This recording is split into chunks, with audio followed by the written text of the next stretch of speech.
오늘은 가족 간에 일어날 수 있는 비극적인 심리학 현상을 이해하기 위해 관련된 심리학 이론 10가지를 설명해줄게. 필리사이드, 이건 부모가 자신의 자녀를 살해하는 비극적인 행위를 말하는 전문 용어야. 여러가지 복합적인 원인이 있지만 모든 경우에 있어서 가장 비극적인 사건 중 하나지. 예를 들어 뉴스에서 가끔 자녀 살해 후 극단적 선택 같은 안타까운 소식을 접하는 경우가 바로 여기에 해당돼. 스파우졸 리벤지 필리사이드, 이게 바로 오늘의 핵심 주제야. 배우자에게 복수할 목적으로 자녀를 해치는 가장 끔찍하고 이기적인 범죄 유형 중 하나지. 네가 세상에서 가장 아끼는 존재를 없애서 너에게 지울 수 없는 고통을 주겠다는 뒤틀린 복수심에서 비롯된 거야. 예를 들어 이혼 과정에서 배우자에 대한 증오가 극에 달해 너에게 아이를 뺏기느니 차라리 내 손으로 라는 미끄러진 생각을 하는 경우를 들 수 있어. 메데이아 콤플렉스, 이건 그리스 신화에서 유래한 용어야. 남편의 배신에 격분한 메데이아가 남편에게 가장 큰 고통을 주기 위해 자신이 낳은 아이들을 직접 살해한 이야기에서 따왔어. 배우자에 대한 복수심이 모성애나 부성애마저 파괴해버리는 심리 상태를 설명할 때 사용돼. 마치 드라마 속 주인공이 내가 가장 소중히 여기는 걸 전부 망가뜨려 줄 거야 라고 외치는 장면과 비슷하지만 현실은 훨씬 더 참혹한 거지.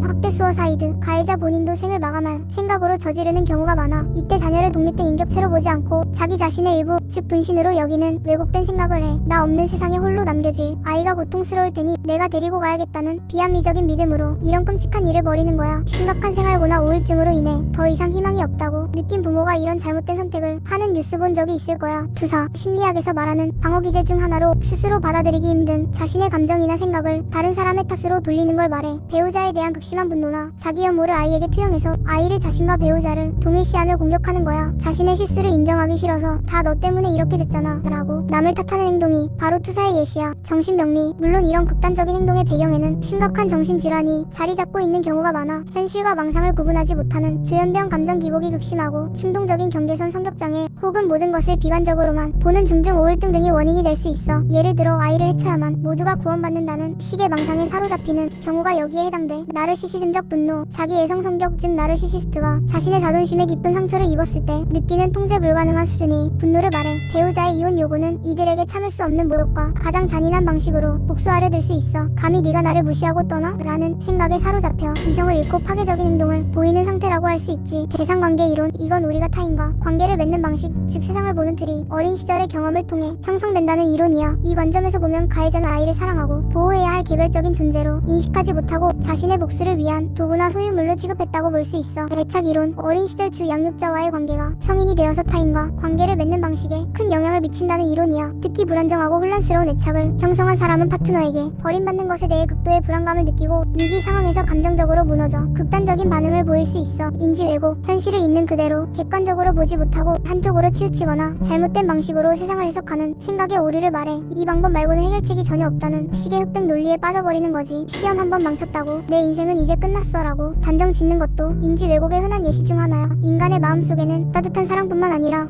때로는 이렇게 이해하기 힘든 어둠도 존재한다는 걸 알아봤어. 그렇기 때문에 이를 공부하고 알아보는 노력이 어쩌면 또 다른 비극을 막는 첫걸음이 될지도 몰라.